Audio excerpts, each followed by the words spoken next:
Hello students, welcome back to my YouTube channel. இன்னைக்கு நம்ம lecture 3ல Fourier சீரீஸ்க்கான எக்ஸ்பான்ஷன் ஃபார்முலாஸ் அண்ட் அதில் எப்படிலாம் ப்ராப்ளம்ஸ் வரலாம் அப்படிங்கிறது தான் நம்ம பார்க்க போகிறோம். ஃபர்ஸ்ட் Fourier சீரீஸ்க்கான ஃபார்முலா எப்படி போடுறது, எப்படி வந்துட்டு என்னென்ன ப்ராப்ளம்க்கு என்னென்ன ஃபார்முலா போடுறதுங்கிறத நம்ம பார்ப்போம். இப்போ நீங்கள் ஒரு ப்ராப்ளம் தராங்க அப்படின்னா நீங்கள் ஃபஸ்ட்டு பார்க்க வேண்டியது அதில் இருக்கக்கூடிய டைம் இன்டர்வலை தான். அதில் இன்இக்வாலிட்டியாகவும் கொடுத்துருக்கலாம், இல்லை டைரெக்டாக இதில் இருக்கிற மாதிரி டைம் இன்டர்வலாகவும் கொடுத்துருப்பாங்க. நீங்கள் அதில் இருக்கக்கூடிய டைம் இன்டர்வலை பார்த்து ஃபஸ்ட்டு எழுதிக்கணும். ஃபஸ்ட்டு ஸ்டெப்பே அதுதான். ஃபஸ்ட்டு ஸ்டெப் என்னது, அங்கே இருக்கக்கூடிய டைம் இன்டர்வலை நீங்கள் எழுதிக்கணும். For example 0 less than or equal to x less than pi அப்படின்னு இருக்கு அப்படின்னா உங்களுக்கு இன்டர்வல் எப்படி வரும், 0 டு பைன்னு வரும். Minus pi less than or equal to x less than or equal to பைன்னு வந்ததுன்னா மைனஸ் பை டு பைன்னு வரும். ஸோ இது மாதிரி நீங்கள் வந்துட்டு அங்கே இருக்கக்கூடிய இன்இக்வாலிட்டிஸை வச்சு அங்கே இருக்கக்கூடிய அந்த டைம் பீரியடை நீங்கள் எடுத்துக்கணும். சரியா, இதுதான் ஃபர்ஸ்ட் ஸ்டெப். ஸோ ஸ்டெப் 1 இதை எழுதிக்கோங்க. ஸ்டெப் 2 வந்துட்டு நீங்கள் அந்த இன்டர்வல் எழுதுனதுக்கு அப்புறம் நீங்கள் அதுக்கேற்ற ஃபோரியர் சீரீஸ் ஃபார்முலாவை எடுத்து போடணும். எது இந்த இன்டர்வலுக்கு என்னென்ன ஃபோரியர் சீரீஸ் ஃபார்முலா அப்படிங்கிறத நான் இப்போ உங்களுக்கு காமிச்சு ஒன்று ஒன்றா சொல்லிடுறேன். தென் உங்களுக்கு அப்போது எப்படி எடுக்கணுங்கிறது புரியும். சரியா, நெக்ஸ்ட் வந்துட்டு ஃபோரியர் கோஎஃபிஷியன்ஸோடைய வேல்யூஸை நீங்கள் கண்டுபிடிக்கணும். a0, an, bn இது மூணுத்தோடைய வேல்யூஸை நீங்கள் கண்டுபிடிக்கணும். a0 அப்படிங்கிறது ஆவரேஜ் இல்லை மீன் ஆஃப் த சிக்னல் சொல்லுவாங்க. an வந்துட்டு amplitude of cosines of at frequency n and bn வந்துட்டு amplitude of sine at frequency n சொல்லுவாங்க. சரியா, இப்போ இது எல்லாத்தையும் கண்டுபிடிச்சதுக்கு அப்புறம் a0, an, bn இதை கண்டுபிடிச்சதுக்கு அப்புறம் அந்த f of x அப்படிங்கிற அந்த ஃபங்க்ஷன்ல ஃபோரியர் சீரிஸோடைய ஃபார்முலால நீங்க சப்ஸ்டியூட் பண்ணுவீங்க. சரியா, சப்ஸ்டியூட் பண்ணதுக்கு அப்புறம் டிடியூஸ் அப்படின்னு கேட்டிருந்தாங்கன்னா நம்ம பார்ப்போம், ப்ராப்ளமோடைய டைப்ஸ்ல பார்ப்போம். டிடக்ஷன் கேட்டிருந்தாங்கன்னா டிடக்ஷன் பண்ணுவோம், இல்லைன்னா நம்ம பண்ண மாட்டோம். இப்போ நம்ம ஃபோரியர் சீரிஸோடைய ஃபார்முலாஸ்லாம் என்னென்னங்கிறத பார்க்கலாம். இப்போ இந்த ஃபோரியர் சீரீஸ்க்கு நிறைய ஃபார்முலா இருக்குலாம் கிடையாது. ஃபார்முலாஸ் எல்லாமே கிட்டத்தட்ட சிமிலராக தான் இருக்கும். ஆனால் வேரி ஆக போகிறது என்னமோ இன்டர்வல் மட்டும்தான். அப்போ அந்த இன்டர்வலை வச்சு நம்ம இன்டகிரேஷனில் இருக்கக்கூடிய லிமிட்ஸை மாற்றுவோம், அவ்வளோதான். சிம்பிள், ரொம்ப சிம்பிள். அதுக்கேற்ற மாதிரி இன்னும் ரெண்டு விஷயம் இருக்கு. என்னன்னா, இன் டேர்ம்ஸ் ஆஃப் பையில் ஒரு மாதிரி எழுதுவோம், இன் டேர்ம்ஸ் ஆஃப் எல்லில் ஒரு மாதிரி எழுதுவோம் ஃபோரியர் சீரீஸை. ஓகேவா? ஸோ இப்போ ஃபர்ஸ்ட் வந்துட்டு இன் டேர்ம்ஸ் ஆஃப் பையில் பார்த்தீங்க அப்படின்னா நம்மளுக்கு இப்போ ஃபார் எக்ஸாம்பிள் இன்டர்வல் டைரெக்டாகவே ப்ராப்ளம்ல மைனஸ் பை டு பைன்னு கொடுத்துருவான். அப்படி இல்லை அப்படின்னா நம்மளுக்கு எப்படி கொடுப்பான் அப்படின்னா இன்இக்வாலிட்டியாக கொடுத்துருவான். ஸோ அந்த இன்இக்வாலிட்டியை வச்சோ இல்லை டைரெக்டாக கொடுத்துருக்க அந்த இன்டர்வலையோ எடுத்து நம்ம இங்கே எழுதிக்கணும். சரியா, ஃபர்ஸ்ட் ஸ்டெப்பே அதுதான் நான் சொல்லியிருப்பேன். கரெக்டா?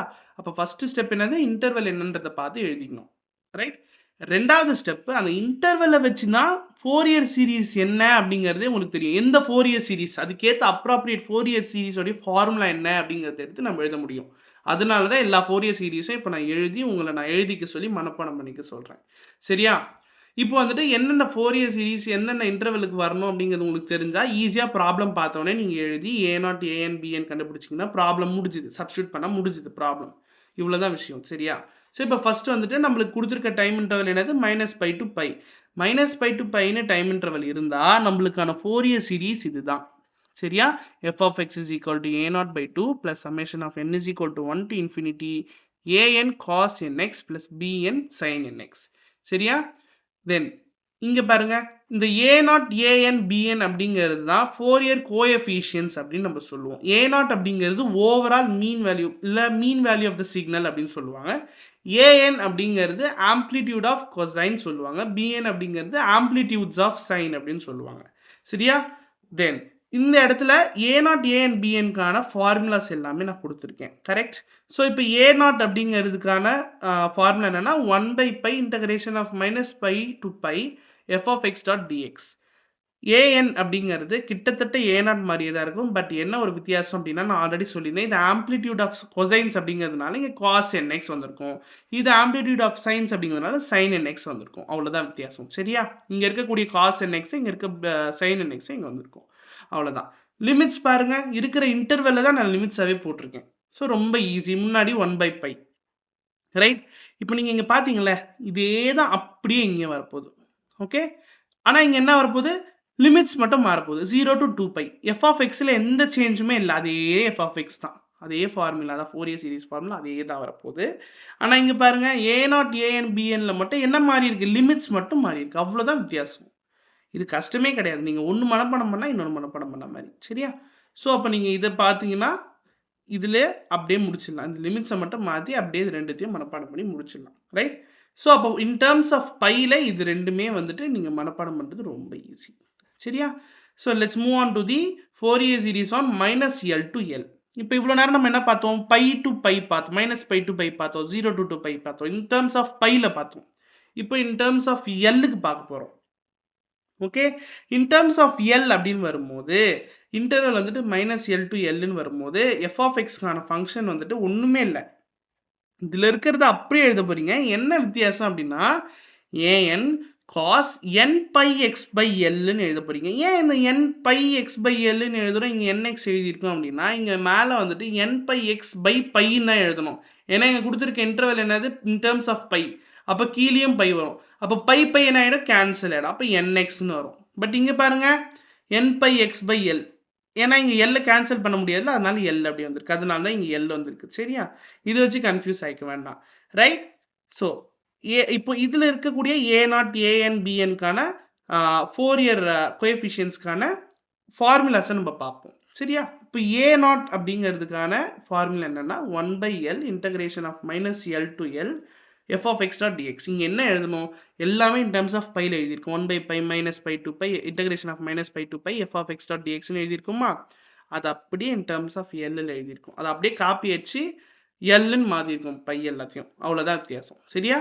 இது ஒரு பெரிய விஷயமே கிடையாது. தென் இப்போ an, அதாவது -L to L அப்படின்ற இன்டர்வெல்ல இருக்கக்கூடிய ஃபோரியர் சீரீஸ்ல இருக்கக்கூடிய an அப்படிங்கிற கோஎஃபிஷியன்ட் நம்ம இங்கே கண்டுபிடிக்க போகிறோம். சரியா?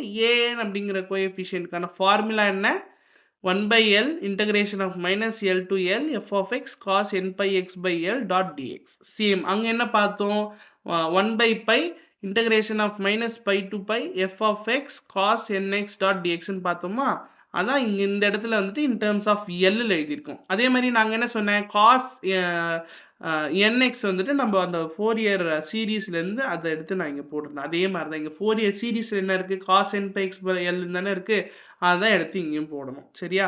இவ்வளோ தான் வித்தியாசம். அந்த சேம் திங் தான் நீங்கள் இங்கேயும் பண்ண போகிறீங்க. என்ன மாறுதுங்கன்னா லிமிட்ஸ் மாறுது. இப்போ வந்துட்டு உங்களுக்கு ஃபோரியர் சீரீஸ் கண்டுபிடிக்கிறதுக்கு f(x)ன்னு கொடுத்து ரெண்டு ஃபங்க்ஷன், அதுலேயே ரெண்டு ஃபங்க்ஷன் கொடுத்து அதுக்கு ரெண்டு இன்ஈக்குவாலிட்டி கொடுத்துருந்தாங்க அப்படின்னா அந்த இடத்துல நீங்கள் செக் பண்ண வேண்டியது ஆட் ஆர் ஈவன் அப்படிங்கிற கண்டிஷனை தான். சரியா? இப்போ ஈவன் ஃபங்க்ஷன் அப்படின்னா அதுக்கு இந்த கண்டிஷனை சாட்டிஸ்ஃபை பண்ணணும். கரெக்டா? இப்போ வந்துட்டு அது ஆட் ஃபங்க்ஷனா அப்படின்றத செக் பண்ணோம்னா அதுக்கு தனி கண்டிஷன் இருக்கு, அதை சாட்டிஸ்ஃபை பண்ணும். சரியா? இப்போ கண்டிஷன் டு பி ஈவன் அப்படிங்கிறது f(-x) = f(x). இது வந்துட்டு எதுக்கு, எந்த இன்டர்வலுக்கு, -L to Lக்கு. சரியா?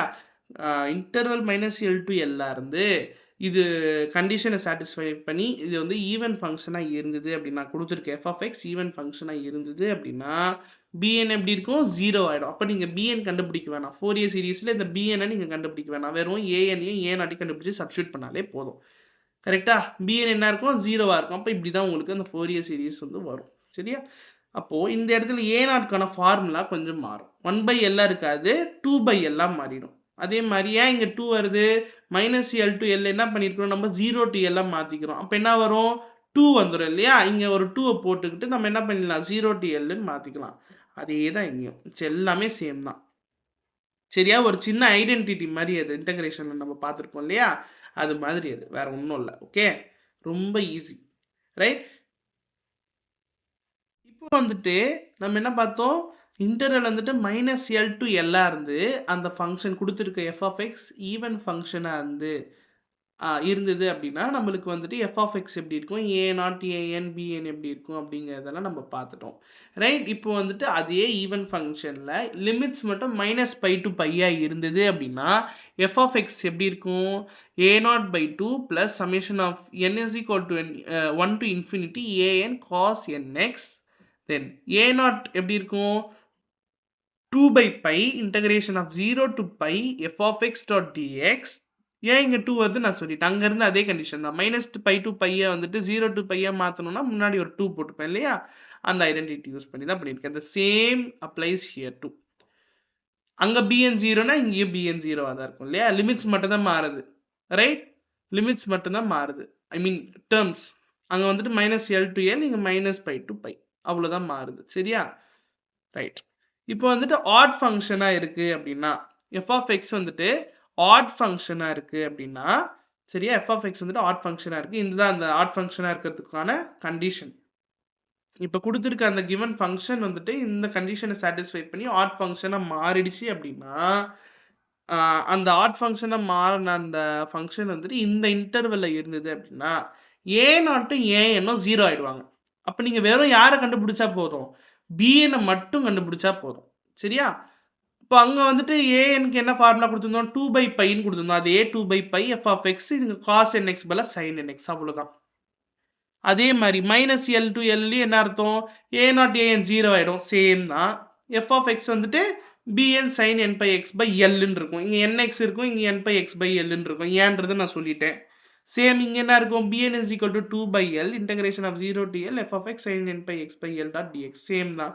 இங்க இருக்கிறது அப்படியே l in terms of l ல எழுதியிருக்கேன், அவ்வளவுதான் வித்தியாசம். சரியா? அப்போ ஆட் ஃபங்க்ஷனா இருந்ததுன்னா என்ன கண்டிஷன் செக் பண்ணணும், எந்த லிமிட்ஸ்க்கு என்ன ஃபார்முலா அப்ளை பண்ணுங்கிறது தெரிஞ்சிருச்சு. ஈவன் ஃபங்க்ஷனா இருந்ததுன்னா என்ன லிமிட்ஸ்ல என்ன கண்டிஷன் சாட்டிஸ்ஃபை பண்ணி எப்படி அது ஈவன் ஃபங்க்ஷனாங்கிறத கண்டுபிடிச்சு என்ன ஃபார்முலா அப்ளை பண்ணுங்கிறதும் தெரிஞ்சிருச்சு, ரைட்? இப்போ ஹாஃப் ரேஞ்ச் ஃபோரியர் சீரீஸ் அப்படின்னு ஒரு டாபிக் இருக்கு, ரைட்டா? ஹாஃப் ரேஞ்ச் ஃபோரியர் சீரீஸ்க்கு நான் ஃபார்முலா இப்பவே கொடுத்துட்றேன், ரைட்? ஹாஃப் ரேஞ்ச் ஃபோரியர் சீரீஸ்ல ரெண்டு விதம் இருக்கு, கொசைன் சீரீஸ், சைன் சீரீஸ்ன்னு ரெண்டு விதம் இருக்கு. இது ரெண்டுத்தையும் எப்படி கண்டுபிடிக்கிறது அப்படின்றத நான் இப்போ உங்களுக்கு சொல்லித்தரேன். Half range cosine series, half range sine series அப்படின்னு ரெண்டு விதம் இருக்கு. அதாவது ஜென்ரலா இதை நம்ம எப்படி சொல்லுவோம்னா ஹாஃப் ரேஞ்ச் ஃபோரியர் சீரீஸ் அப்படின்னு சொல்லுவோம். சரியா? இப்போ வந்து இந்த கொசைன் சீரீஸ், சைன் சீரீஸ் எப்படி வந்துட்டு இன்டர்வெல் வச்சு கண்டுபிடிச்சு ஃபார்முலாஸ் அப்ளை பண்றது அப்படிங்கறத நான் இப்போ உங்களுக்கு சொல்லித்தரேன், ரைட்? இப்போ கொசைன் சீரீஸ்னு கொடுத்து இந்த இன்டர்வெல் கொடுத்துருந்தா கொஸ்டினே கொடுத்துருவான், find the half range Fourier series for the function f of x is equal to some function கொடுத்து அதுக்கான இன்டர்வல் கொடுத்துருவான். சரியா? ஹாஃப் ரேஞ்ச் கொசைன் சீரீஸ்னு கொடுப்பாங்க, இல்லை ஹாஃப் ரேஞ்ச் சைன் சீரீஸ்னு கொடுப்பாங்க. ரெண்டு விதமா தருவாங்க, அவங்களே கொடுத்துருவாங்க, உங்களுக்கு இன்டர்வலையும் கொடுத்துருவாங்க. ஸோ இப்போ இந்த இன்டர்வலை கொடுத்து ஹாஃப் ரேஞ்ச் கொசைன் சீரீஸ்னு கேட்டிருந்தா நீங்க கண்டுபிடிக்க வேண்டியது அந்த ஜெனரலைஸ்டு ஃபோரியர் சீரீஸ் ஃபார்முலா அப்படியே தான் இங்க எழுதணும். ஆனால் யார் இல்லாமல் எழுதுவோம்? கொசைன் சீரீஸ்க்கு bn இல்லாமல் எழுதுவோம். அப்போ bn இல்லாமல் எழுதினீங்கன்னா ரெண்டு கோஎஃபிஷியன்ட் கண்டுபிடிக்கணும், a0 an, இது ரெண்டுத்தை மட்டும் கண்டுபிடிச்சா போதும். சேம் அந்த ஆர்டர் ஈவன் ஃபங்க்ஷன்ல நம்ம ஒரு ஃபார்முலா போட்டுருப்போம்ல, அதே தான் இங்கேயும் அப்ளை பண்ணுவோம், ரைட்? இப்போ in terms of 0 to l, அதாவது l in terms of l ல வந்தாலும் நம்ம என்ன பண்ண போறோம்?